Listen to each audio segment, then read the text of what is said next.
Welcome to AI Insights in EdTech Leading Voices, brought to you by the Windward Institute.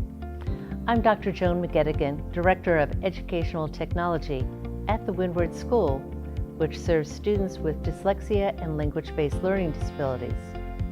As a former classroom teacher and current presenter at national conferences like ISTE, I've had the opportunity to explore the role of technology in transforming education. Most recently, I focused on the exciting potential of artificial intelligence, or AI, to support both teaching and learning.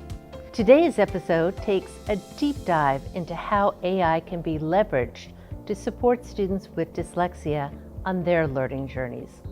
As Josh Clark, head of the Landmark School and chairman of the International Dyslexia Association, explained in a recent interview with EdWeek, AI has the potential to enhance key areas where dyslexic students often struggle, such as writing, spelling, and communication skills. With a significant portion of the U.S. population affected by dyslexia, the need to explore how AI can bridge these gaps has never been more critical. Our focus in this exploration is to examine the fast-evolving AI landscape and how AI is shaping the future of learning for students with learning disabilities. In this series, we will feature leading voices in AI who are passionate about advancing education. Today, we are thrilled to welcome the co-founder and CEO of Flint. Sohan is going to be with us, and he's going to explain how this AI platform that enables teachers to personalize the learning to meet the needs of every student. As the CEO of Flint, Sohan works directly with teachers on rolling out Flint in their classrooms and with school leaders to help in navigating the challenges of AI integration. Before co-founding Flint, Sohan studied computer science at Georgia Tech, where he was a Stamps Presidential Scholar. Sohan dropped out of college in 2020 to build a video chat company, which was later acquired. Following that experience, Sohan chose to combine his passion for technology and education by working on Flint. Sohan currently lives in San Francisco and participated in the tough Y Combinator Startup Accelerator as part of the summer 2023 batch. Flint is one of the hottest AI tools in the independent school world, and for good reason, which we will learn more about.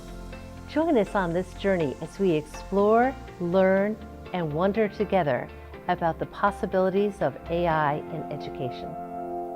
So, and again, we're so thrilled to have you here. Flint is like the hottest tool in AI among independent schools. You're about the age of my children, who have graduated college and are out there in the world. So tell us, what led you to this? It feels like a meteor, your journey from Georgia, where you were studying computer science, to suddenly I've got this company that everybody in independent schools is using and loving. So tell us about that journey. Yeah, well, first of all, yeah, really appreciate that kind of background introduction. Bit of my journey, like you mentioned, is I went to Georgia Tech to study computer science. My motivation for going there, even like through high school and I was applying to colleges, is I want to get really good at computer science. I want to get really good at writing code. And I knew nothing about writing code. So I was like, all right, let me go to the most technical school I can get into, which happened to be Georgia Tech. That's where I found myself for around 3 or 4 years in Atlanta. And as I went down that path of like getting good at coding and pursuing kind of career in that field, which would be software engineering, I realized that it really wasn't for me. Like I interned at a couple big companies, including Amazon, like my sophomore year summer, I think, and I absolutely hated it. I was like really looking forward to it, and then it turned out that the environment just wasn't right for me. And I realized I had to work with a much smaller team to feel like I was having an impact. So that's what kind of got me into startups. I ended up actually dropping out of college to work full time on a startup around 5 years ago. Worked on and sold that company around 2 years ago, And that and was The Gathering? that was called Gatherly. Yeah, it was like a Gatherly, Zoom Gatherly. alternative. Okay, I knew that. Yep. Yep, for sure. It was like a Zoom alternative during COVID. Definitely a weird world. Yeah. Crazy to think that was 5 years ago now. So worked on that for a while, and then when it came to me figuring out what I wanted to work on next, I was actually in the middle of reconnecting with some of my teachers from middle and high school from Connecticut, where I grew up. And I was just talking to them Right, about some right, of the right. challenges. 2 towns down from me, by the way. I grew up Oh, in cool. Wilton, Okay, yeah, yeah, and you Fairfield. Yeah, were Fairfield, look, right? yeah, that's exactly right. Yeah. Um, and when I was talking to them about some of the challenges they're facing with technology, how they view the role of EdTech in their lives, this theme kept coming up that they were using AI in secret because their district had banned AI, and they were also getting concerned about students using AI. And it's strange to me because being in the Silicon Valley world, where everyone is very pro AI, everyone's excited about what's going on, I realized that there's this bubble that had formed, right? That like education and the stakeholders in education just weren't part of the conversation of building AI platforms and AI tools. So that's when I linked up with my co-founder, who I previously met through my last company, and we decided to kind of do something about that problem. He also comes from a family of educators. We had like a long-standing passion and interest in doing something in ed tech. So that's kind of how we started. And the rest of the journey over the last 2 years, mainly attributable to like the amount of support we've gotten from school leaders that have welcomed us in despite our lack of experience as educators and really co-built everything about Flint to where it is today. It's not like we had some, long-term blueprint of where we would take things. It really is an amazing tool. So, for those few folks in independent school world who may not be familiar with Flint, can you just like give them an outline of all the different things that it does because it does have so many different elements to it? Yeah, absolutely. So our view is that there's a few different ways you can use AI. You can use this to substitute tasks that you're already doing. Like if you're a teacher, can use AI to make a lesson plan or make a worksheet, or even grade some student papers. And you can do this sort of task through Flint. We can also do that through a lot of other tools, even ChatGPT. The area that we're really focused on is how does AI allow teachers to redefine how teaching and learning is done in the classroom? To that extent, let's say you're a Spanish teacher, any world language or Spanish teacher I talk to, if I ask them, are your kids getting enough speaking practice? The answer universally is no. Like there's no chance, right? Like I can speak to them one-on-one. If we do pure conversation, they just end up switching to English. Like it's really hard to do in a class, right? With Flint, one of our really common use cases is a Spanish teacher can go in and say, hey, Flint, I want you to have a one-on-one conversation with each of my students. My students are at this specific ACTFL level, and I want you to use these vocab words with them. And at the end of the conversation, I want you to give feedback on X, Y, and Z. And the AI will basically act as an army of teaching assistants, interact with each of your students directly, have a live speaking conversation in Spanish, and most importantly for the teacher, to let them know where their students are each struggling. And for students, they'll get more personalized help. So that's really the core of our product. Now it works across every subject. So it can give students in math problem solving practice in a computer science class. They can write code directly in the platform. But the basic idea is how do we replace worksheets and static quizzes in the classroom with something much more adaptive where teachers don't have to spend like hours grading and instead get an immediate idea of how their kids are doing. And I think what people have seen is that it's much more active learning, it's much more engaged learning. And I would even argue that teachers get a better sense of a student's knowledge, understanding, and what they're able to do with the data that Flint provides. That's So I exactly right. know that you and your co-founder are not from education backgrounds per se, but you were students at one time. And I think that the folks that you have met along the journey and where you've listened and you've brought all these different elements in has made sort of a more interesting take. And I think you're right. I think it's redefining what teaching and learning can be. So I had to fangirl for just a minute No, there. Yeah. So so we know your journey. We have a little sense of what Flint can do, but in sort of let's take a step back and just take a big picture view for just a moment.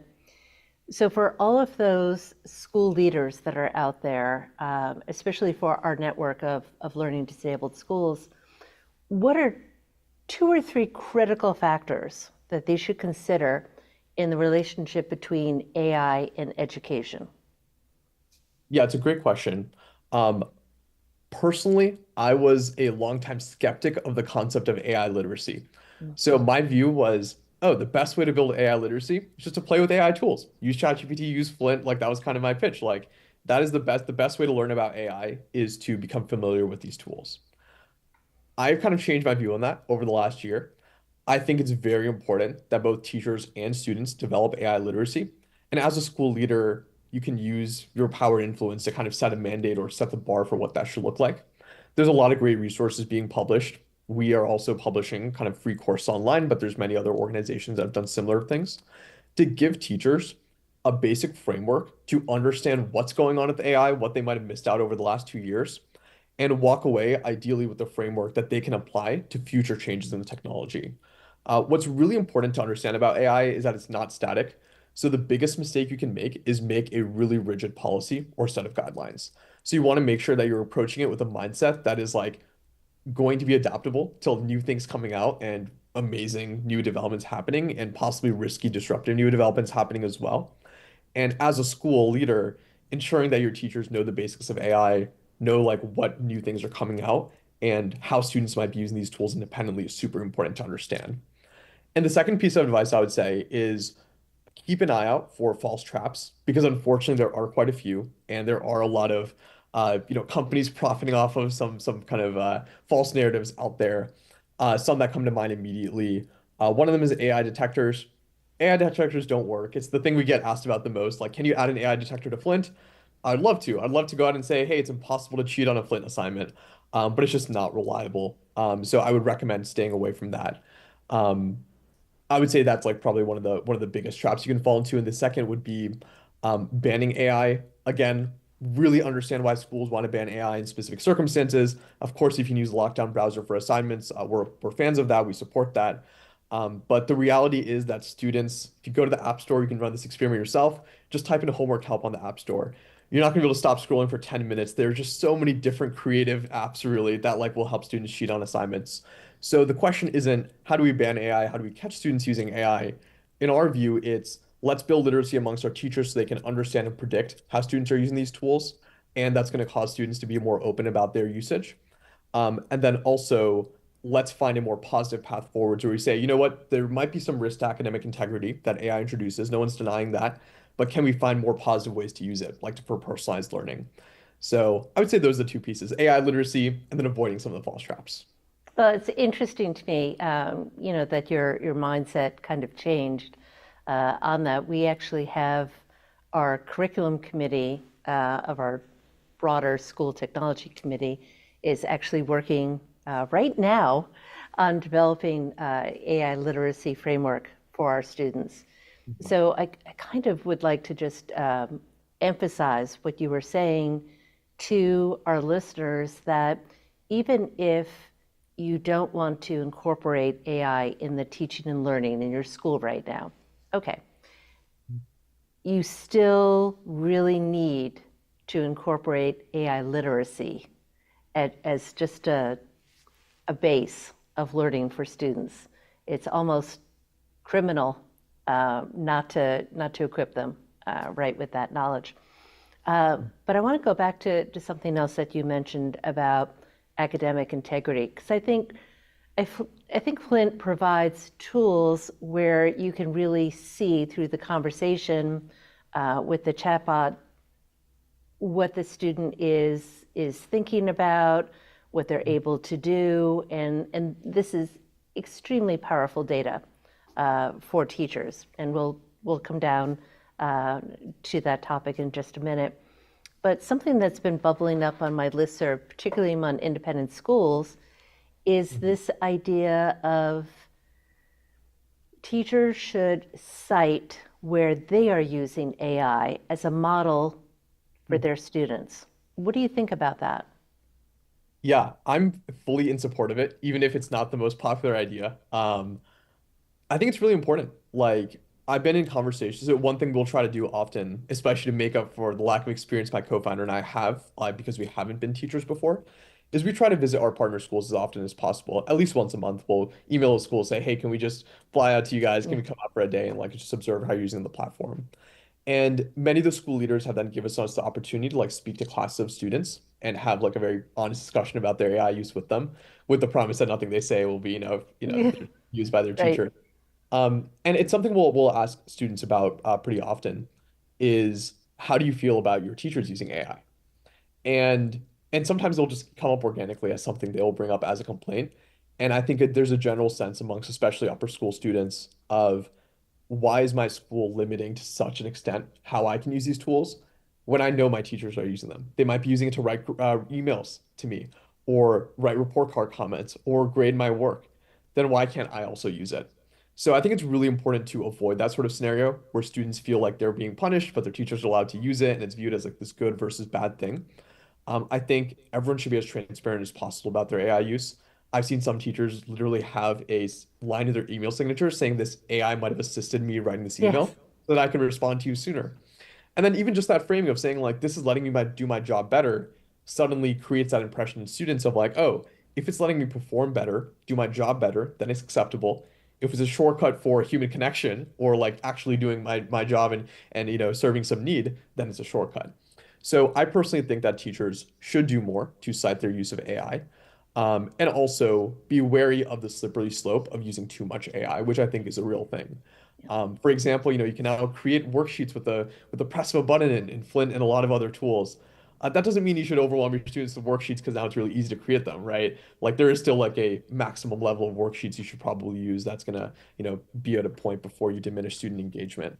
So yeah, I think just as students have to learn responsible use, I think it's actually equally, if not more important for teachers. Well, I agree. I think transparency is not the enemy, and it will set the stage for students to understand how you're using it, why you're using it, and I think frees them up a bit also in them being more transparent. So you speak to lots of different school administrators, heads of school, other administrators. What should they be thinking about if they're moving from, I want to ban everything, to, I'm not going to ban, I'm still hesitant. How do I think about this? So what is your kind of, it's okay to come in and this is how you should think about it for your school, for teaching and for learning?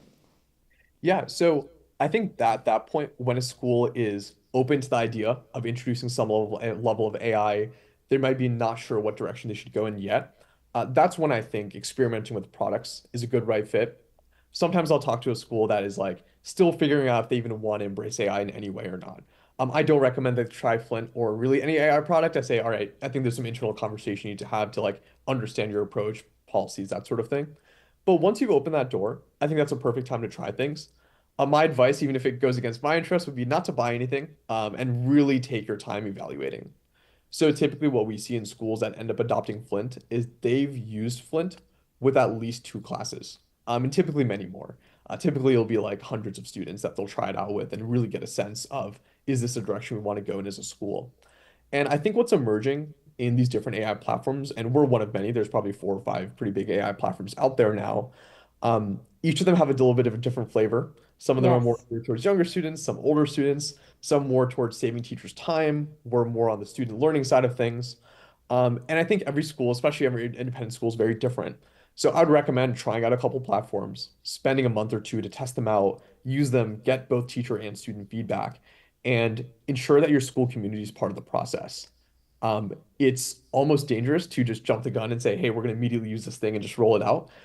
Because even if it's a great platform, right, even if you choose something that's like really well reviewed, other schools are using it, et cetera, what the needs of your school community are going to be determined throughout that pilot process.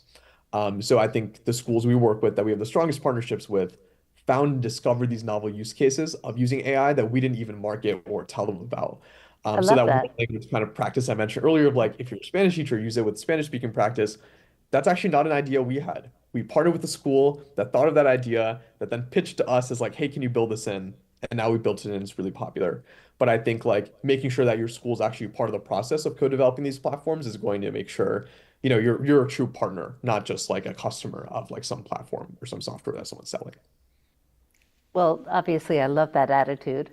I think that makes all the difference in the world is knowing that you can provide feedback to your partner, like Flint, and maybe broaden the horizons of possible use.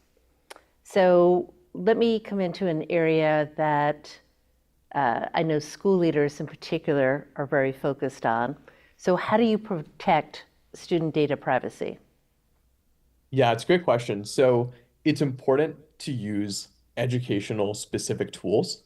A lot of tools out there are just not built for K-12, right? Like they're built for a mass consumer audience, maybe they're built for an enterprise audience, and most concerningly, maybe they're built for an unclear audience where if they don't have a clear payment method or they don't have a clear way of monetizing the users, they're probably monetizing data, right? As we've learned from social media. So I would say it's really important to understand. Obviously, the easy answer here is find tools that explicitly state that they abide with COPPA and FERPA, have your tech director review their privacy policies, or reach out to other schools that have been using them and ensure that they've reviewed their privacy policies and make sure you have your bases covered there, right? Don't just rush into it because it's AI and it's exciting. That's the easy answer. The more kind of complex answer, although I think this is like a better framework other than, beyond like reviewing every single privacy policy, every single company, is understand how the company makes money. Like every business needs to make money, right? Like we as a company, we need to make money. And I think that the best way to ensure that a product you're using is aligned with your interests is making sure that you're the end customer and that you as the end customer are the most important thing to that business. Transparently, if we were doing more than selling to schools, let's say we were selling to schools and we were selling to Fortune 500 companies, we would have split focus. And every time we'd get a request from a school, we would care about it at least 50% as much, probably even less because Fortune 500 companies might have more money and, we might be getting more business from them. So part of our strength as a business, and we're not the only one here, there are other edtech companies exclusively focused on selling to schools, is all of our customers are schools. So they're our bread and butter. Like my boss is all the school leaders that we work with, like cumulatively. So whenever we get feedback from them, whenever we hear any sort of complaints from them, they're the kind of stakeholder we're working with at the end of the day. So that really translates well into data privacy. Of course, we as a system and other platforms are also like this, don't use student data to train AI models. My view is that there will be regulation that comes out over the next few years that also requires that. And I think there's a lot of platforms like ours that are already doing that voluntarily. But even if there weren't any regulations, our schools are so incentivized to protect student data that we need to do it to stay in business. Like we want to do it, but we also literally need to do it for our own survival. Right. So just having those incentives aligned makes a lot of that much easier. So our question, whenever we get questions from schools on data privacy, the real answer is we will do what's necessary for you all, which right now the obvious answer there is not using data to train these models. This is great advice for school leaders. So I hope you all are listening carefully because these are the kinds of questions that you need to ask. So Flint obviously is a great tool for students, but for our network of learning disabled schools, can you give some examples of how it can really support students with dyslexia and other learning disabilities? Yeah, absolutely. So there's two things I'll share there. One is kind of the adaptability that AI brings to the student experience. And the other piece is data. Like what can you get better insight into your students on using AI? Because AI is like really good at understanding data. So first on the student piece, Flint, like other tools, is really adaptive because it uses generative AI. So that same generative AI that might be used by a student to write their paper, it turns out it can really pick up on when a student's struggling with certain aspects of language and automatically level up or level down the language. And it goes beyond Lexile level. It can even pick up on areas that students are not understanding the content, but might have understanding over the overall difficulty of the work that they're working with. So that combined with the speech support in Flint has made it relatively popular for LD schools. So students can go in, work with any content in a speaking conversation back and forth. Even if they're typing into the platform, any sort of spelling mistakes, as long as the assignment itself is not geared towards giving them feedback on that, will be something that the AI can still process and understand. So the adaptability of the AI makes it much more likely for it to be a good fit for working with students. And then I would say on the teacher side and the admin side, I think one area where ed tech tools like historically have not done a great job on is easily giving you actionable data to work with. Without AI and like the past generation of personalized learning tools, it'd be impossible to go into like a writing tool that your students used and just ask the system like, hey, which of my students asked the most questions? Or which of my students really struggled on part one of the reading and understanding the theme of this story? Like those sort of higher level questions are things that you'd be able to ask a teaching assistant if they worked with your students. But most forms of data reporting and tools are just like charts and graphs and really deterministic data. AI kind of flips the equation for that. So we allow teachers to go in and ask questions like that about their students' performance. And that's where if you have like a wide variety of student performance in your class, the AI can pick up on specific students that are struggling and surface that to you. So I would say those two pieces. The AI, of course, is much more adaptable than a worksheet, less so than a human still, but really much better than something static. But then the data it's giving you, much easier to work with. You're not looking through a data set and looking through charts and graphs. You can just ask a question, get an answer, just like you would if you had like an expert kind of assistant sitting there with you. So for those folks who haven't ventured in to AI at all and are a bit hesitant, let's say that I'm an English teacher in 8th grade and we're going to read the novel The Outsiders. From day one, I in the past 20 years, I've had students write a paper about from one of the characters' perspectives. So instead of doing something like this, where they can just go and ask ChatGPT, copy and paste, what can I do instead that will really help me gain insight into, have my students read the book? Right. Do my students understand the different themes and character motivations? Because for sure, they probably have no experience with the Midwest and understanding what greasers are or anything like that.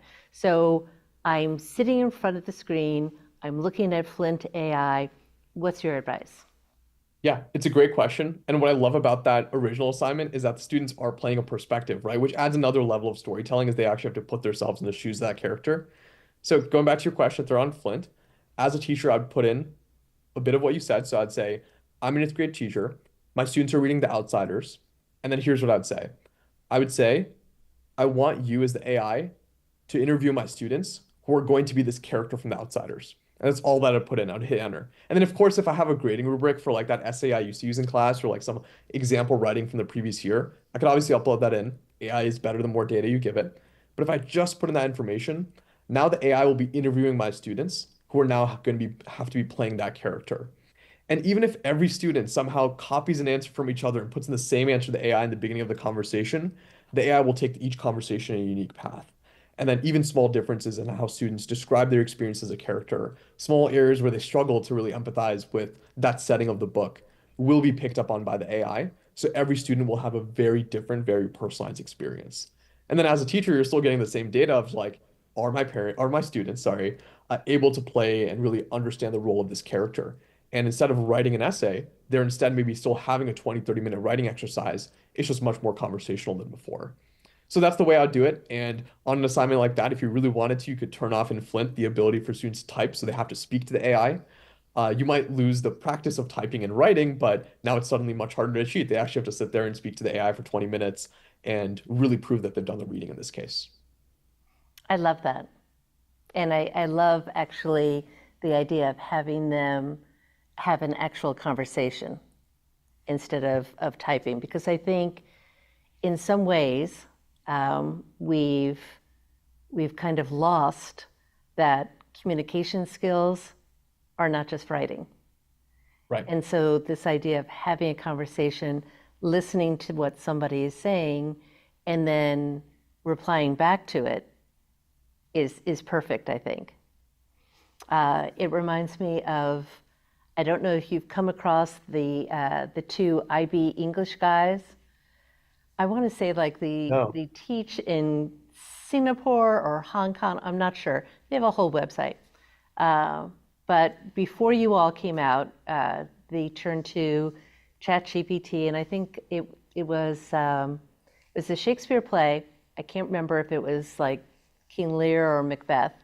Mm-hmm. And they said to their students, IB English, I think they were year one, so junior year in high school. And they said, hey, kids, we're going to let you use ChatGPT. And the kids are like, oh, this is awesome. This is wonderful. And they said, yeah, so you are going to you're going to assign a role to ChatGPT of one of the characters in the play, and you're going to interview that character. So all we need for you for the first part of this assignment is to write 3 interview questions. They've got to be really great interview questions.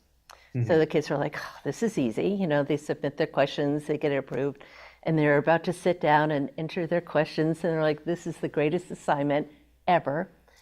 And then their teacher says to them, okay, well, actually, that's just this little piece of the assignment. The majority of what you will be graded on are your follow-up questions. Oh, And so you're going to print the entire transcript for us of the kind of questions that you are asking the AI tool in this. So you're going to have to listen really carefully. You're going to have to consider, is the information accurate actually to the character? Because sometimes in ChatGPT, it's not always going to be accurate. And then after you do all of this, we would like you to do a 2-page reflection on what you learned from having this kind of experience. So I always thought that was kind of interesting to flip it. And I think that the IB English guys would be even more excited if they could turn off the typing and that the students would actually have to speak, listen, and then follow up. So I love that. of course. Yeah. Our view is like chatbots are nice, and it makes sense why like a chatbot is the first version of AI that went super viral, obviously with ChatGPT. But chatbots will definitely not be the final version of AI, right? Like having something that's really live, conversational, even if it can interrupt you, right? Or have some back and forth, like we're having now is like a lot better than just text messaging, essentially, which is what a chatbot is. Yeah. So I'm really excited for a lot of applications, including Flint, to start moving beyond a chatbot, right? How can we make it more interactive, way more live, than just sending messages back and forth? Well, following that same pathway, Mhm. how do you see the role of teachers evolving with the increasing use of AI in the classroom? Yeah, it's a great question. I think more of the monotonous aspects of teaching will be substituted and automated away. And I think that'll be like entirely voluntary. I don't think that school districts or leaders are going to say like, hey, you can't create worksheets manually anymore. It just will no longer make sense to because AI is going to get so good at understanding the intent of what you want to assess and creating some basic materials for you. So I think a lot of that is starting to happen. And over the next few years, that's really going to accelerate like very heavily. I think, though, that an area that teachers will be spending more time on than they are today is looking at data, querying data, and understanding performance data of their students. There's obviously a lot you can get from interacting with your students, right? And that will still be like the richest form of that data, but you're always going to be limited on the quantity of that amount of that data that you can get. There's all this like data that can be collected from students working on assignments in their homework, for example. And traditionally, students who work on an assignment you would get the data from that when you grade the assignment, which would take a lot of time. Now, it will still be important for teachers to get a really in-depth understanding of their students' work outside of class when they don't have their eyes on them. But the way they're going to get that information will no longer be by reading every sentence and grading every line or every mistake that students made. Instead, our view is that they'll be chatting with an AI system to ask it questions and almost interrogating it about how their students did in that homework assignment at home. And those conversations will basically replace the grading process as a means of understanding how their students are doing outside of class. So for teachers, like critical questioning skills, understanding what information to ask an AI to understand their students' performance is going to be really important. And it's a problem that we've like kind of racked our brains on a lot. We have this sort of basic functionality in Flint where you can ask the AI about how your students did. And we have some go-to like template questions. And one of them is like, what are my students struggling with? Another is which of my students are asking the most questions, but they're pretty basic. And we've really had a hard time better personalizing that. And what we've realized is that teachers have the most amount of expertise to ask the best questions, right? We're never going to be able to put ourselves in each teacher's shoes through our platform to know what question a teacher should be asking to get the best insight on how they can improve as a teacher. So I think teachers will spend less time on the day-to-day of creating materials that their students are working with today or tomorrow and they'll spend more time higher level thinking, all right, if I want to make my lesson for the next unit resonate more, what do I need to understand about how my students are struggling on the homework this month to kind of craft better assignments for next month? So I think the work overall the optimistic side of this has become more higher level, more design oriented, and it will give teachers a lot more customizability over content. I think the days of like really structured lessons that are handed down from a district, I think they're hopefully behind us. And I think teachers will have more autonomy of how they run their classes. Well, obviously, I love that. Um, I think this idea of being able to investigate the data and think about the questions, I get a sense that this is going to require a new set of professional learning. So there's aspect of, I'm helping teachers understand the art of prompt writing, Right. and what kind of resources you want to load in, because the more parameters and the more information that you can give, the better results you will get. So I'm getting a sense that because you have great professional learning resources on your site that I think are incredibly helpful. No school leader should feel like they have to reinvent the wheel Mhm. because you basically have the stuff laid out. It's really just adapting it for your particular district or school, right? Mhm. But I think this idea of maybe even going deeper and further than you had previously because you couldn't get that kind of data. Right. So it's almost like there's the art of prompt writing, but then there's the art of data gathering. Exactly. Yeah. And what's interesting about that is a lot of prompt writing, like you kind of mentioned, is providing the right data, the right context to the AI. Because AI is like really smart. In my view, it's like it's sometimes I'm like, wow, it's like this is better than me at doing this task. But the advantage I have over AI is like I just know more background information about what I'm trying to get done. So much of when I write good prompts, it's like, how do I take all this info and background content and just dump it into my prompts so the AI knows what to do? Which is like the unfair advantage I have as like the human being who's like living, breathing 24/7, constantly collecting background information. So, yeah. I love that. But you're right. But I think that's also another aspect that teachers may think about. I think of like Hugh Catt's research where he says, if you want students to have deeper comprehension, you have to think about forming this really connected foundation of background knowledge. Mhm. So it's not just for our students in particular, it's not just decoding the words and being able to understand all of them, but then being able to connect it to something else that you learned previously or something that you read. Or so I can see another aspect of using Flint is being able to say, this is the project, this is the learning that I'm after. I want to help my students bridge to what they learned previously. Can you also help me activate that prior knowledge in ways that I haven't thought of? Because that's Right. part of my favorite thing of AI is when it comes up with things I haven't thought of. Yeah, exactly. Yeah, using it as like a brainstorming partner, basically. Yes. Yeah. Yeah. Yeah. So how can teachers and school leaders think about this at using Flint and saying, okay, this is where it's going to significantly improve student outcomes. Because school leaders, Sohan, they're going to say to you, how can I measure that? Right. Right. Tell me how I'm going to be able to, this sounds great, this is wonderful, how can I measure the impact? Yeah, it's a great question. We have some early indications and data around how Flynn improves student learning, but one of the biggest challenges we face is like the frontier at which like of how good Flint is just moving so quickly. Like a year ago, if you asked me like, "Hey, does Flint work for math?" It was always like, "No, like don't use it for math. It doesn't really work for that. Like, that's especially upper level classes, it's not a good fit." But now it does. Like we've added that functionality just over the last year, which is like a really tight turnaround to be able to like say Yes. immediately, here's these students we've tested with, right? Anecdotally, some things I've heard teachers quite literally A/B test Flint in their classrooms.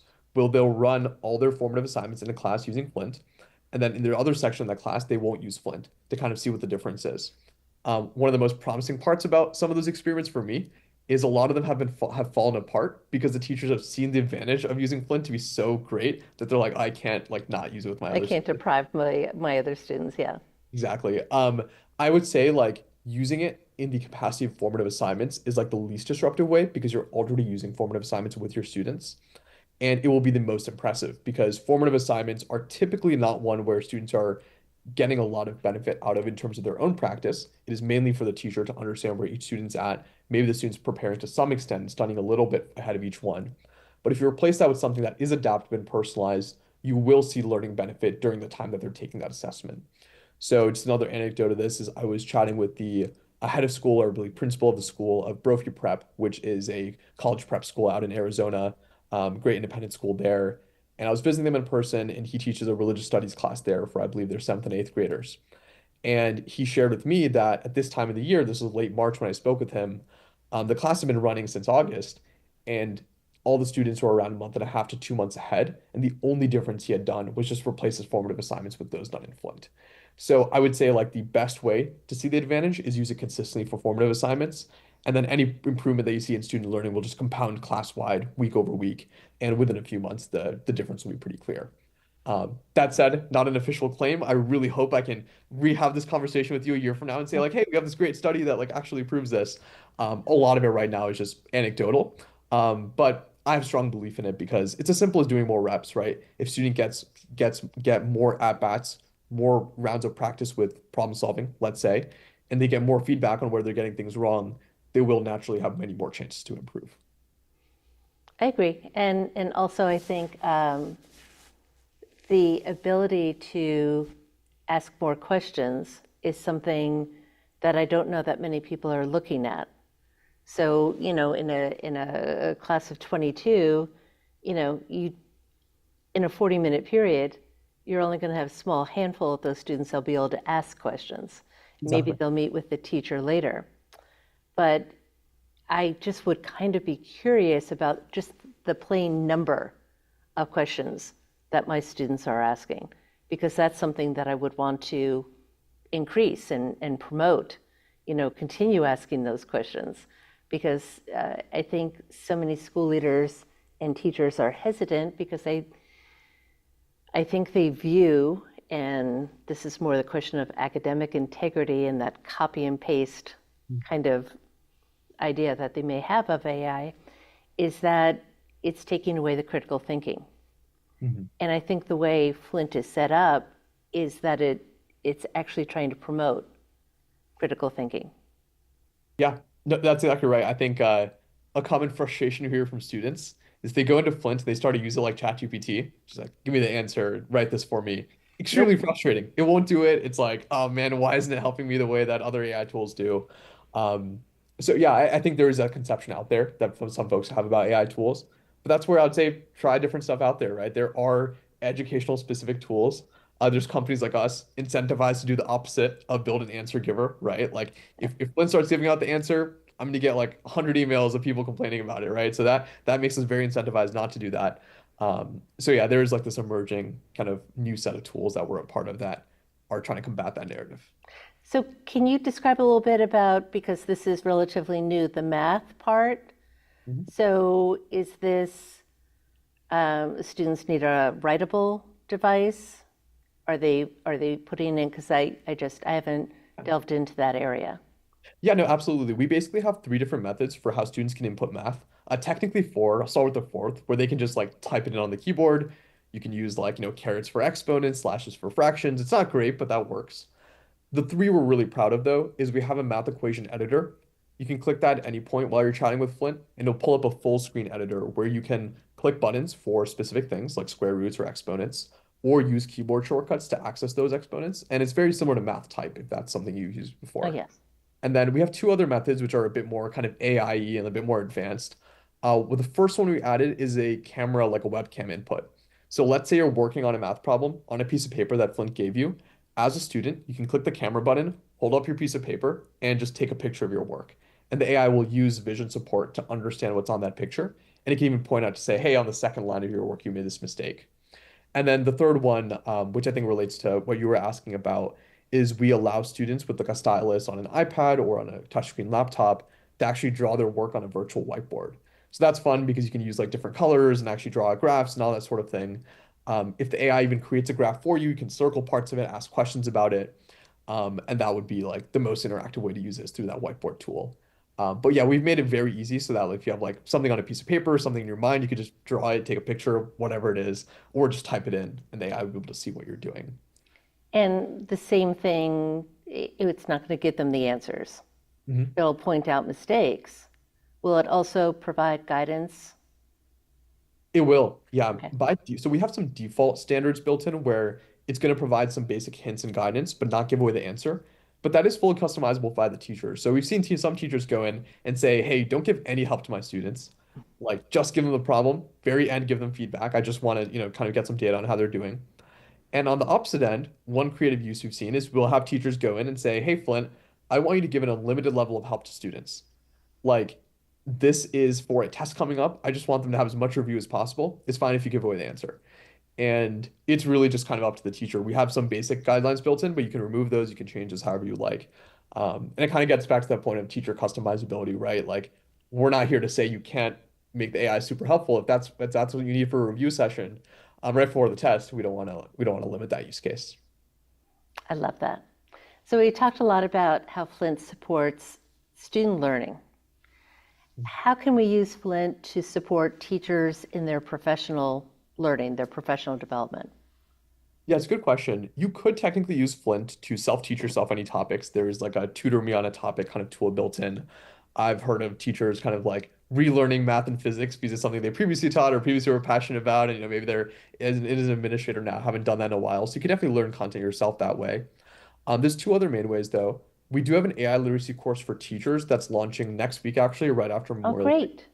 Yeah, so really excited about that. It's going to come with three different parts. One will be like a foundational course, which is level one that we're launching next week. There'll be a more advanced course of that as well. So totally free resource. Anyone can go and kind of use that, which we'd recommend.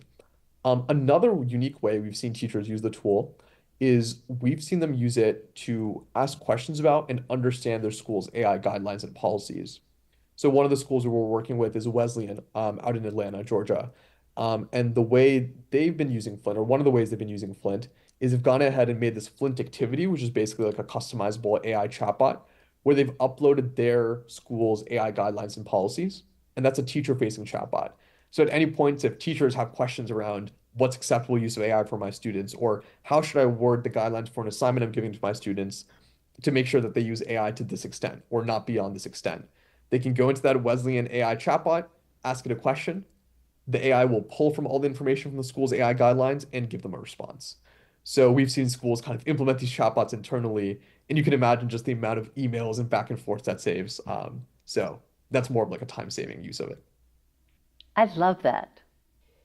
Going like way into the future, I'm going to ask you to just, take like a huge leap into the future because I think that you've been a really good listener to all these other schools and putting new things into place. So I'm not even talking 5 years down the road, maybe like 2 or 3 years down the road. Where do you think this intersection of AI and education is going to go? And I'm really just talking about K through 12. College, you're on your own. But just in that K through 12 market, where do you think we're going to go? Yeah, it's a good question. I'd say my answer here is like a more of a personal answer. It doesn't necessarily reflect the view of our company, mainly because it is so hard to answer that question. And I think it's a great question. I think it's a great question. It's just really hard to answer.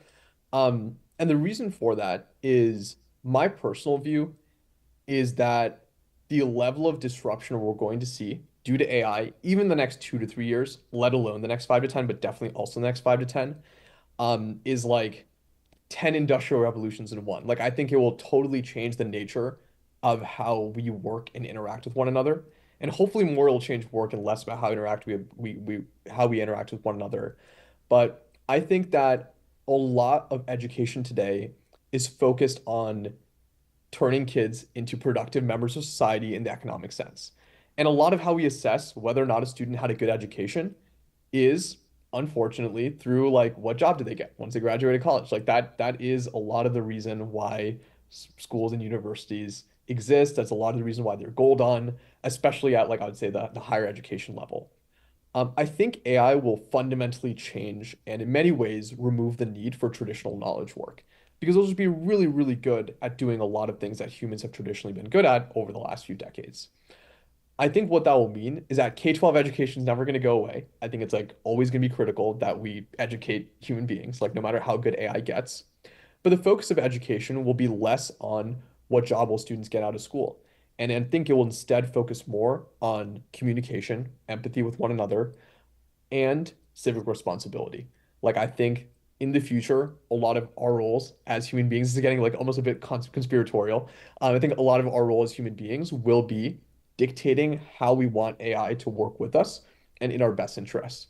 So I think as like voting members of a democracy, the most important thing that will be our most important responsibility will not be going to a traditional job, producing some economic output, helping other people through that. It'll actually be having well-informed public debates about how we want AI to best serve us, what area of research we should spend the most resources of AI in. So my personal view is that education will become much more about personal mental fitness and civic responsibility than about what job can I get and how much money can I make once I graduate college.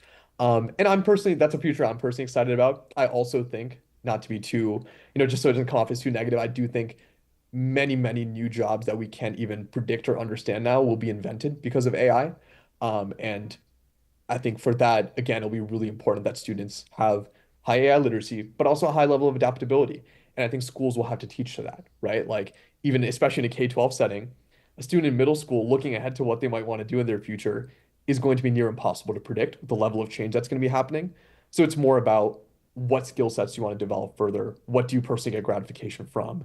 And do you understand what changes are generally happening to predict a little bit further into the future than would otherwise be possible?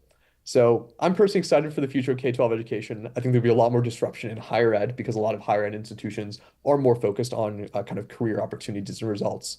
But yeah, it's an area that I'm very excited in, and I'm excited to also be a small part of it over the next 5, 10 years. I'm excited for you. One of the things that we've been working on with our faculty is curriculum mapping. So, which can be a lot of drudgery in terms of making sure that you pull the standards in and what you're looking for enduring, because we use understanding by design. So enduring understandings, what essential questions. But one of the things that always comes up, and I think people who are just starting on their journey with curriculum mapping sometimes struggle with, is this idea of transfer skills. So I always explain it as, well, if I just learned how to create this chart in science to measure a particular thing, then when I'm in my English class and I'm reading an article and there's a chart in it, I should be able to transfer my skills to being able to understand what that chart is about.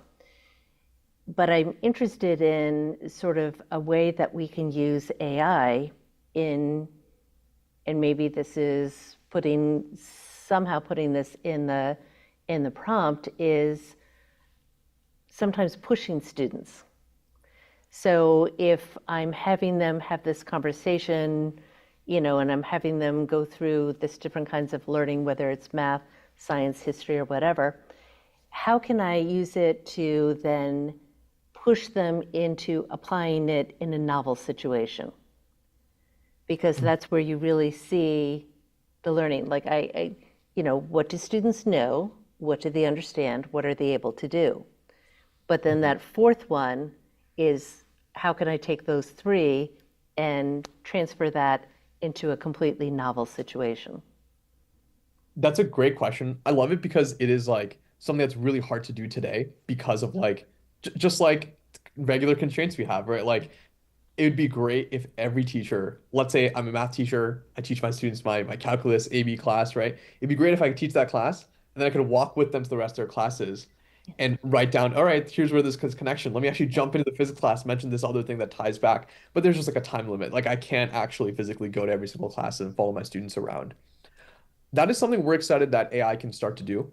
Right now, how we frame Flint to schools is it's an AI teaching assistant for each of your teachers. But I don't love that description, although it's the best description we've thought of so far, because while that's a part of what we can do, we're also essentially equipping each student with an AI teaching assistant that's following them around every day. And I think there might almost be more power in that, which I think right now is some of what's being addressed by curriculum mapping, is if you have an AI teaching assistant work with every student, let's say throughout the course of a day or across every class that they're in, but then also year over every class they've ever taken in K-12, it's going to be able to make these connections that are interdisciplinary, which is going to help students understand content more quickly, challenge them in unique ways, and more quickly figure out, especially as they get into upper school, what areas are really passionate about, what intersections of fields, because usually not just science or not just Right. physics or not just, history. It's usually the intersection of fields that people are interested in that you might be most interested in pursuing. So I think right now the best teachers go above and beyond in making some of those connections, but they're limited because they're only seeing their kids in that one class, right? Or maybe for a certain amount of time per day. And I think AI will not have that limitation.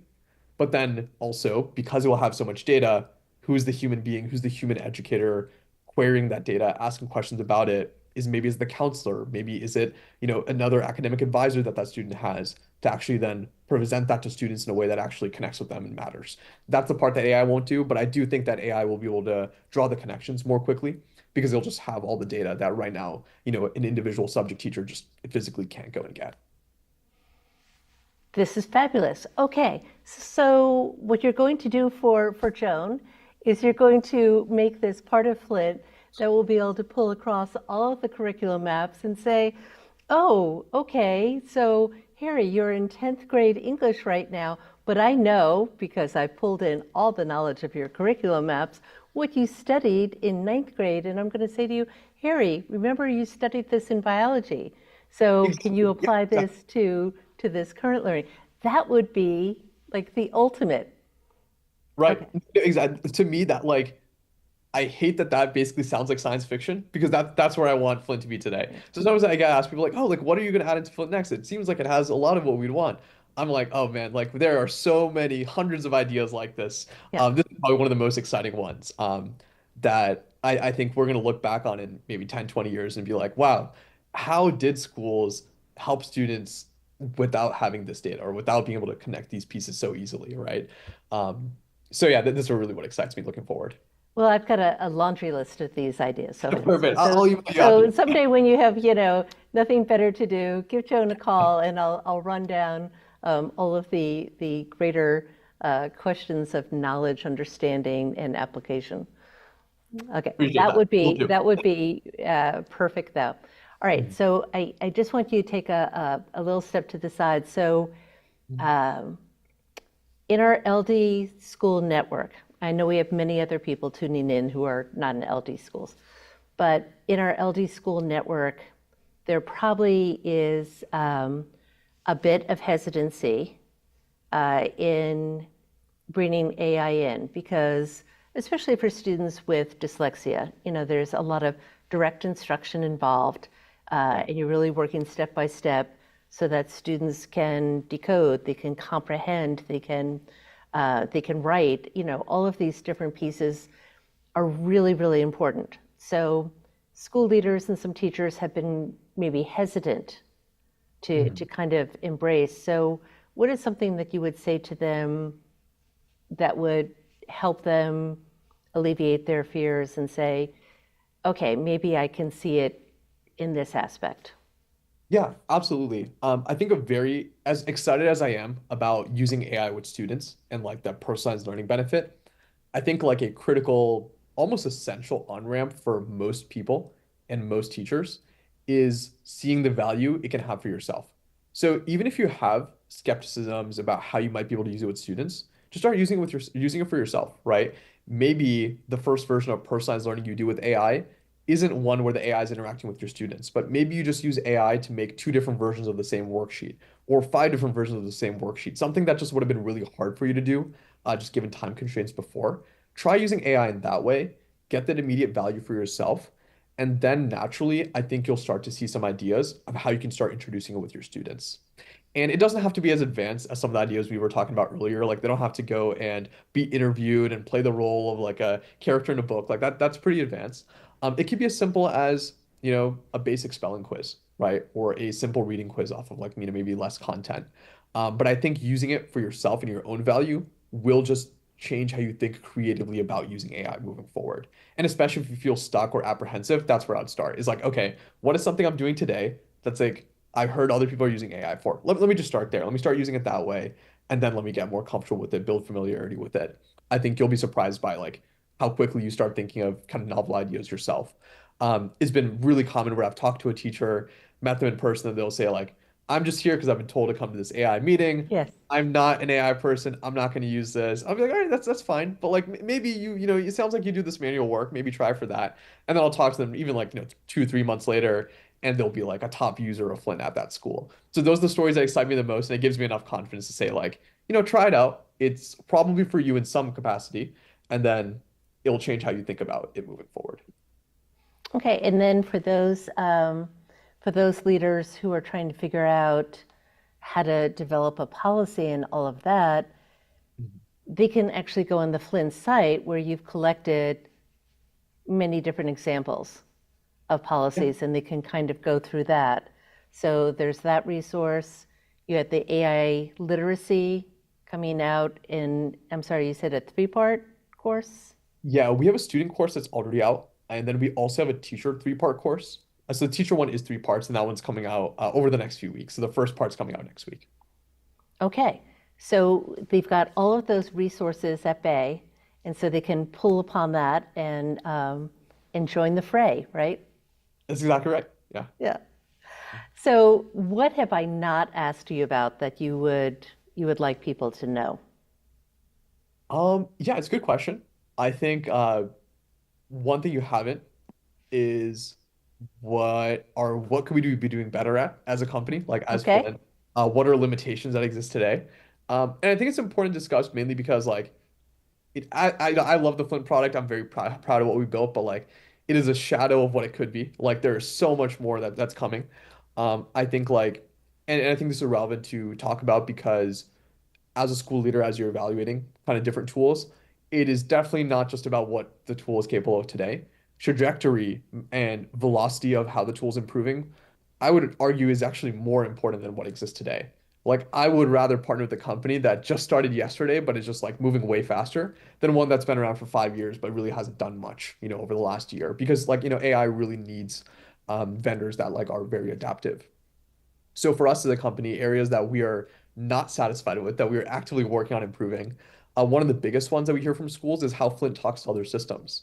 So we technically have some rostering built in where you can pull in class rosters from like Mm. a Veracross or a Blackbot or a Canvas into Flint, but it's a one-way import. We pull in the rosters, they then live in Flint, save some time for teachers, but then all this data that's being generated on student performance, it doesn't talk back to your LMS. It stays There's there. like a Yeah. silo of data, right? So that's one of the biggest things we're working on over the summer is like how do we connect those two pieces? We're introducing like an LTI integration. We'll hopefully be live mid-July to basically start passing some of that data back into the LMS to make it feel like more of like an ecosystem, not like a separate silo of data. But the reason why I mention this is again, like as you're evaluating any of these tools, especially as you start exploring it, really excited about it, every tool has limits. You're gonna run into limits, whether it's Flint or ChatGPT. Yeah. Even if you're paying for like the $200 a month version of ChatGPT, which I think very few people are, but even if you're using that, there's limits. There's always limits. So keep an eye on which tools are advancing the quickest, and keep sharing your feedback with folks like us that are building Flint with other companies as well. And I think the most important thing to look for is partnership, right? Can you find a company that is responding to your feedback, is moving quickly? Because yeah, you need that with AI. You especially need that with AI in schools. You need responsiveness and you need speed. Thank you. You really have given such rich advice for teachers, for school leaders. There's a lot to digest there and for them to think about. And I think back to the beginning of our conversation where you talked about, well, pilot things on a limited basis. Don't go out and buy things right away. And don't listen to, if it sounds too good to be true, it probably is. So think about, what are things that are going to work for your school, for your teachers, for your students. And I think this is great advice, and I hope that people check Flint out because I think you have a great tool with enormous growth potential. Appreciate that. Thank you so much, Sean. So thank you, Sohan. I so appreciate it. This has been a great conversation. Same here. Thank you. Yep.